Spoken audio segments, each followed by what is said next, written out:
किसी अपराध की सूचना जब किसी पुलिस ऑफिसर को दी जाती है तो उसे एफआईआर मतलब फर्स्ट इंफॉर्मेशन रिपोर्ट कहते हैं। ये सूचना लिखित में होनी चाहिए या फिर इसे लिखित में चेंज किया गया हो।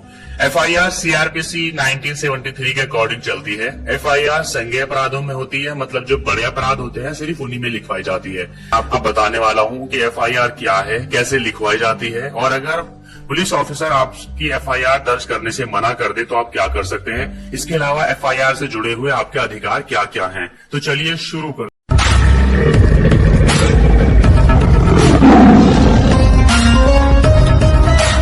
शिकायतकर्ता आपराधिक क्षेत्र पर क्षेत्राधिकार रखने वाले पुलिस थाने में जाकर के थाना प्रभारी को अपनी शिकायत दर्ज करा सकता है। अगर शिकायत फोन पर की गई है तो शिकायतकर्ता को बाद में पुलिस थाने जाकर एफआईआर का पंजीकरण करवाना चाहिए। अगर थाना प्रभारी थाने में मौजूद ना हो तो उस कंडीशन में थाने में मौजूद सबसे वरिष्ठ पुलिस अधिकारी को अपनी शिकायत दर्ज करवा सकते हैं। अगर थाना प्रभारी एफआईआर रजिस्टर करने से मना कर दें तो क्या करें। ऐसा होने पर पुलिस के वरिष्ठ अधिकारी को आप शिकायत कर सकते हैं।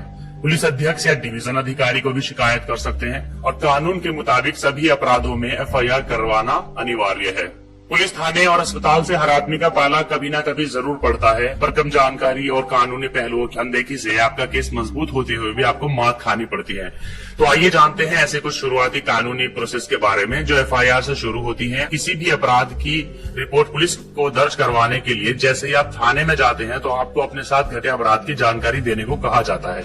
इसमें अपराध का समय, अपराध की जगह, मौके की स्थिति इत्यादि के बारे में जानकारियां पूछी जाती हैं, और ये सारी जानकारियां डेली डायरी में लिखी जाती हैं, और इस डेली डायरी को रोज नाम से भी कहा जाता है। बहुत से अनजान लोग इसे ही एफआईआर समझ लेते हैं और अपनी तरफ से संतुष्ट हो जाते हैं, लेकिन इससे आपका मकसद हल नहीं होता और इस बात की कोई गारंटी नहीं होती कि आपके मामले पर पुख्ता कार्यवाही होगी। इसलिए जब भी अपराध की रिपोर्ट दर्ज करवाए तो एफआईआर लिखवाए और इसकी कॉपी ले, और ये आपका अधिकार है। एफआईआर दर्ज करने में लापरवाही और देरी के लिए भी आप जिम्मेदार अधिकारी की शिकायत कर सकते हैं।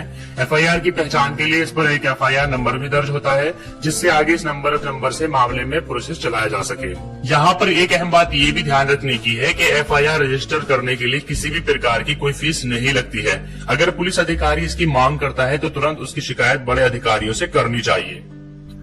एफआईआर करवाते समय किन बातों का ध्यान रखना चाहिए। एफआईआर जल्दी दर्ज करवानी चाहिए, और अगर एफआईआर दर्ज करवाने में देर हो जाती है तो इसका उल्लेख एफआईआर में करवाना चाहिए। अगर आप शिकायत मौखिक रूप से दे रहे हैं तो थाना प्रभारी आपकी शिकायत लिखेगा और आपको समझाएगा। कार्बन शीट से शिकायत की 4 कॉपियां होनी चाहिए। शिकायत को साफ और आसान से शब्दों में लिखा जाना चाहिए। तकनीकी के तहत जटिल शब्दों का उसमें प्रयोग नहीं करना चाहिए। ध्यान रखें कि आपके आने जाने का समय एफआईआर और पुलिस स्टेशन की डेली डायरी में लिखा हुआ होना चाहिए।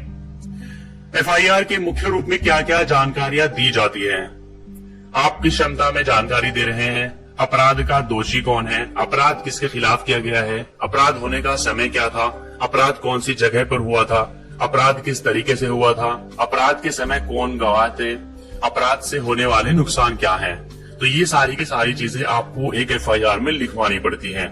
ये सभी प्रोसेस होने पर शिकायत को आपको ध्यान से पढ़ना चाहिए और उसके बाद उस पर दस्तखत कर देने चाहिए। थाना प्रभारी इसे अपने रिकॉर्ड में रखेगा, और शिकायतकर्ता का ये अधिकार है कि इसकी एक कॉपी उसे भी मिले, और इसके लिए कोई फीस या शपथ पत्र देने की जरूरत नहीं होती है। Online FIR. अब शिकायत करने के लिए पुलिस थाने जाने की जरूरत नहीं रही है। आप ऑनलाइन अपनी शिकायत दर्ज करवा सकते हैं। शिकायत दर्ज करने के लिए 24 आवर के अंदर अंदर थाना प्रभारी आपको फोन करेगा, जिसके बाद आप अपनी शिकायत की स्थिति को ऑनलाइन ही ट्रैक भी कर सकते हो। ऑनलाइन शिकायत करने के लिए आपको अपना ईमेल और टेलीफोन नंबर भी दर्ज करवाना होगा, जिससे कि पुलिस अधिकारी आपसे संपर्क कर सके। सुप्रीम कोर्ट ने प्राथमिकी यानी कि एफआईआर दर्ज करने को अनिवार्य बनाने का फैसला दिया है। एफआईआर दर्ज नहीं करने वाले पुलिस अधिकारी के खिलाफ कार्यवाही का आदेश भी न्यायालय ने दिया है। न्यायालय ने यह भी व्यवस्था की है कि एफआईआर दर्ज होने के 1 हफ्ते के अंदर अंदर शुरू की जांच पूरी हो जानी चाहिए, और इस जांच का मकसद मामले की पड़ताल और गंभीर अपराध है या नहीं ये जांचना होता है। इस तरह पुलिस इसलिए मामला दर्ज करने से इनकार नहीं कर सकती कि उसे शिकायत की सच्चाई पर कोई शक है। ये है आपके अधिकार। संज्ञेय अपराध के मामलों में तुरंत एफआईआर दर्ज करना ये अनिवार्य है। एफआईआर की कॉपी लेना शिकायतकर्ता का अधिकार है, इसके लिए इसे मना नहीं किया जा सकता। संज्ञेय अपराध की एफआईआर में लिखे गए घटनाक्रम और दूसरी जानकारियों को शिकायतकर्ता को पढ़कर सुनाना अनिवार्य है। अगर आप उससे सहमत हैं तो आप उस पर हस्ताक्षर कर सकते हैं। ये जरूरी नहीं कि शिकायत दर्ज करने वाले व्यक्ति को अपराध की व्यक्तिगत जानकारी हो या फिर उसके सामने ही अपराध हुआ हो। एफआईआर में पुलिस अधिकारी खुद की ओर से कोई भी शब्द या कोई टिप्पणी नहीं जोड़ सकता है। एफआईआर अगर पुलिस ऑफिसर दर्ज नहीं करता तो आपको क्या करना चाहिए? अगर थाना अधिकारी आपकी शिकायत की एफआईआर दर्ज नहीं करता है या मना करता है तो आप अपनी शिकायत रजिस्टर्ड डाक के माध्यम से क्षेत्रीय पुलिस उपायुक्त को भेज सकते हैं। उपायुक्त आपकी शिकायत पर कार्रवाई शुरू कर सकता है। इसके अलावा एफआईआर नहीं दर्ज किए जाने की स्थिति में आप अपने क्षेत्र के मजिस्ट्रेट के पास पुलिस को दिशा निर्देश के लिए कंप्लेंट पिटीशन दायर कर सकते हैं कि 24 आवर के भीतर केस दर्ज कर आपको एफआईआर की कॉपी उपलब्ध करवाई जाए। मजिस्ट्रेट के आदेश पर भी पुलिस अधिकारी समय पर शिकायत दर्ज नहीं करता है या फिर एफआईआर की कॉपी उपलब्ध नहीं करवाता है तो उस अधिकारी के खिलाफ कार्यवाही और जेल भी हो सकती है। एफआईआर दर्ज कराते समय कुछ काम की बातें। एफआईआर की कॉपी पर उस पुलिस स्टेशन की मोहर और थाना अधिकारी के हस्ताक्षर जरूर होने चाहिए। एफआईआर की कॉपी आपको देने के बाद पुलिस अधिकारी अपने रजिस्टर में लिखेगा कि सूचना की कॉपी शिकायतकर्ता को दे दी गई है। आपकी शिकायत पर हुई प्रोसेस की सूचना संबंधित पुलिस आपको डाक से भेजेगी। आपको और पुलिस को सही घटना स्थल की जानकारी नहीं है तो भी चिंता की बात नहीं है, पुलिस तुरंत एफआईआर दर्ज कर जांच शुरू कर देगी। हालांकि जांच के दौरान घटना स्थल का थाना क्षेत्र पता लग जाता है तो संबंधित थाने में केस को ट्रांसफर कर दिया जाएगा। एफआईआर दर्ज करवाने का कोई शुल्क नहीं लिया जाता है। अगर आपसे कोई भी एफआईआर दर्ज करवाने के नाम पर रिश्वत, नकद की मांग करे तो उसकी आपको जल्दी ही शिकायत करनी चाहिए। चलिए अब हम बात करते हैं कि एफआईआर में आपके क्या क्या अधिकार हैं। अगर संज्ञेय अपराध है तो थानाध्यक्ष को तुरंत प्रथम सूचना रिपोर्ट यानी एफआईआर दर्ज करनी चाहिए। एफआईआर की एक कॉपी लेना शिकायत करने वाले का अधिकार है। एफआईआर दर्ज करते समय पुलिस अधिकारी अपनी तरफ से कोई टिप्पणी नहीं लिख सकता है और न ही किसी भाग को हाईलाइट कर सकता है। संज्ञेय अपराध की स्थिति में सूचना दर्ज करने के बाद पुलिस अधिकारी को चाहिए कि वो संबंधित व्यक्ति को उस सूचना को पढ़कर सुनाए और लिखित सूचना पर उसके हस्ताक्षर कराए। एफआईआर की कॉपी पर पुलिस स्टेशन की मोहर और पुलिस अधिकारी के साइन होने चाहिए। साथ ही पुलिस अधिकारी अपने रजिस्टर में ये दर्ज करेगा कि सूचना की कॉपी आपको दे दी गई है। अगर आपने संज्ञेय अपराध की सूचना पुलिस को लिखित रूप में दी है तो पुलिस को एफआईआर के साथ उसकी शिकायत की कॉपी लगाना भी जरूरी है। एफआईआर दर्ज कराने के लिए ये जरूरी नहीं है कि शिकायत करने वाले को अपराध की व्यक्तिगत जानकारी हो या उसने अपराध होते हुए अपनी आंखों से देखा हो। अगर किसी वजह से आप घटना की तुरंत सूचना पुलिस को नहीं दे पाए तो इसमें आपको घबराने की जरूरत नहीं है। ऐसी स्थिति में आपको सिर्फ देरी की वजह बतानी पड़ेगी। कई बार पुलिस एफआईआर दर्ज करने से पहले ही मामले की जांच पड़ताल शुरू कर देती है, जबकि होना ये चाहिए कि पहले एफआईआर दर्ज हो और फिर उसकी जांच पड़ताल होनी चाहिए। घटना स्थल पर एफआईआर दर्ज कराने की स्थिति में अगर आप एफआईआर की कॉपी नहीं ले पाते तो पुलिस आपको एफआईआर की कॉपी डाक से भेजेगी। आपकी एफआईआर पर क्या कार्यवाही हुई है इस बारे में संबंधित पुलिस आपको डाक से सूचित करेगी।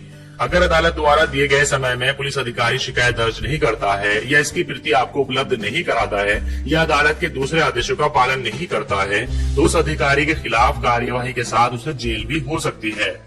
अगर सूचना देने वाला व्यक्ति पक्के तौर पर यह नहीं बता सकता कि अपराध किस जगह पर हुआ है तो पुलिस अधिकारी इस जानकारी के लिए सवाल पूछ सकता है और फिर निर्णय पर पहुंच सकता है। इसके बाद तुरंत एफआईआर दर्ज कर उस संबंधित थाने को भेज देगा। इसकी सूचना उस व्यक्ति को देने के साथ साथ रोज नामचे में भी दर्ज की जाएगी। अगर शिकायत करने वाले को घटना की जगह नहीं पता और पूछताछ के बावजूद भी पुलिस उस जगह को तय नहीं कर पाती तो भी वह तुरंत एफआईआर दर्ज कर जांच पड़ताल शुरू कर देगी। अगर जांच के दौरान ये पाया जाता है कि घटना किसी थाना क्षेत्र में घटी है तो उस केस को उस थाने में ट्रांसफर कर दिया जाएगा। अगर एफआईआर कराने वाले व्यक्ति की केस की जांच पड़ताल के दौरान ही मौत हो जाती है तो इस एफआईआर को डाइंग डिक्लेरेशन की तरह अदालत में पेश किया जा सकता है। अगर शिकायत में किसी असंज्ञेय अपराध का पता चलता है तो उसे रोज रामचे में दर्ज करना जरूरी है। इसकी भी कॉपी शिकायतकर्ता को जरूर लेनी चाहिए। इसके बाद मजिस्ट्रेट से सीआरपीसी की धारा 155 के तहत उचित आदेश के लिए संपर्क किया जा सकता है। तो दोस्तों आज के इस वीडियो में मैंने आपको बताया कि एफआईआर क्या होती है, कैसे लिखवाई जाती है और एफआईआर से जुड़े हुए आपके अधिकार क्या क्या हैं। तो अगर आपको ये वीडियो अच्छा लगा हो तो इसको लाइक कीजिए, अपने फ्रेंड्स के साथ शेयर कीजिए और अगर आपने अभी तक हमारे यूट्यूब चैनल को सब्सक्राइब नहीं किया तो आप अभी हमारे यूट्यूब चैनल को सब्सक्राइब करें। इससे क्या होगा कि हमारी सभी न्यू वीडियोस आपको सबसे पहले मिलेगी।